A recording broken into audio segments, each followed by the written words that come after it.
Screens पे नजर इन वलिस कतरू बानस क्या कशिर पठ वनान तो यह कम बापत इस्तेमाल करने तल लिखो कमेंट बॉक्सस मज। अस्सलामुअलैकुम तुम वुछा मुनीर स्पीक्स फेसबुक पेज तो अत सत वुछा मिस्टर कशूर यूट्यूब चैनल। आज करनावो तो सर अमेहती घरों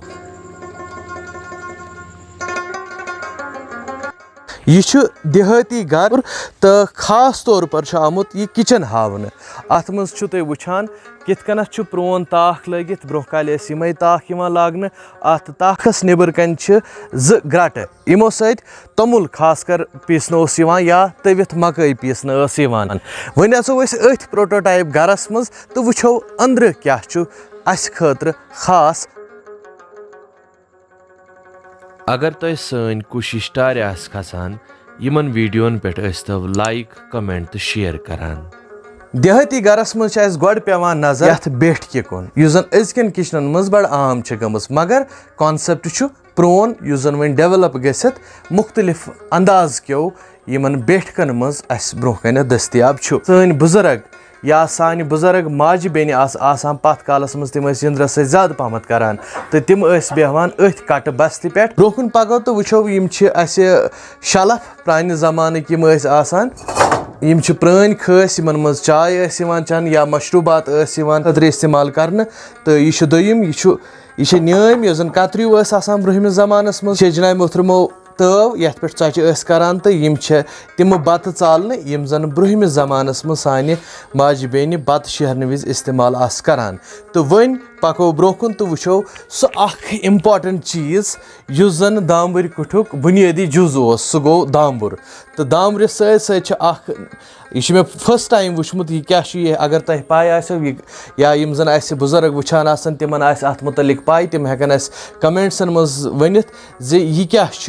उकचोर हूँ जन बनवित ब्रोह काल क्या अत वनान। तो अत सत यम कतरू बान अत पे तिक ब्रोहमिस जमानस मज कतरू बान इस्तेमाल गसान तो युस जन यह अक कस्मुक ठोर युस जन दानस लिवन पत या बढ़ावन पत ब्रोह कन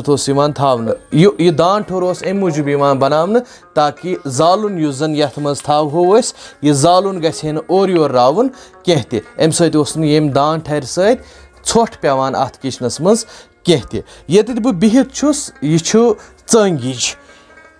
तो यम चंग आसान किचनस मज गोड आज यमन जायन स्टूल इस्तेमाल करान। तो योकुन पको चाय दून अम पे बाकी यम चीज़ यम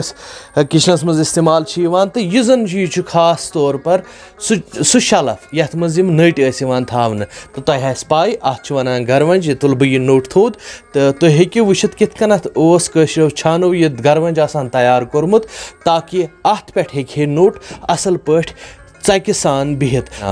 तो योकुन पको यह ब्याख बान जान यस जन प्रान जमान की किचन या दामबर कुठ बुनियादी जुज आसान तो यह कतरू समावार ब्रोह काल यम समावार ते इस्तेमाल गसान। यह ततम या युस जन यह तमाश यह चोंग असली यह गाश अलवोन दिवान थावन यथ मज कशुर तील दिवान त्रावन तो चपर अत तिम सोय लागन चाहे तिम पत फंबू आसान चाहे तिम दजू आसान तिम चपर करान अत दामबर कुठिस गा। यह सह आइटम युस इस्तेमाल गसान वुशनेर बापत पतमिस जमानस मज तो अत मनन वनान जिजीर तुह पाई योत कशुर वात जिजीर ब्रोह ब्रोह चाहे सह पत कारीगर चाहे सह पत मजूर अत सत तमक डब अत जिस आसान अक अंद यमुक सह ोट त्रावन युस जन चीन विन आसे तो बेक अंद अत तमोक थावन हेर कुन पको तो तुम वुचु शुप तुम हेकियो वुचित शलफ कित तथ जमानस मज बनावन अकिस हचि गोगलिस यम हचू कीज ठुकन ताकि तथ पे हेको चीज़ आराम सत थवित तो जाय पान किचन बाकी हन बचवित। तो यह वुचु तुम यह तिलवर प्रनिस जमानस मज यह लकट तिलवर आसान सान गरन मज। तो यह कशिर जान हुंद अजुक एपिसोड वमेद करान यह तुम पसंद आमुत यह तुह तान वातनावनस मज कोर मदद सोपोरुक मीरास महलन यह वीडियो ज़्यादा खुद ज़्यादा लुकन तान वातनावनस मज यमन पे लाइक कमेंट तो शेयर करान। तुहद अस रोजन बापत सठा शुक्रिया। अल्लाह हाफिज।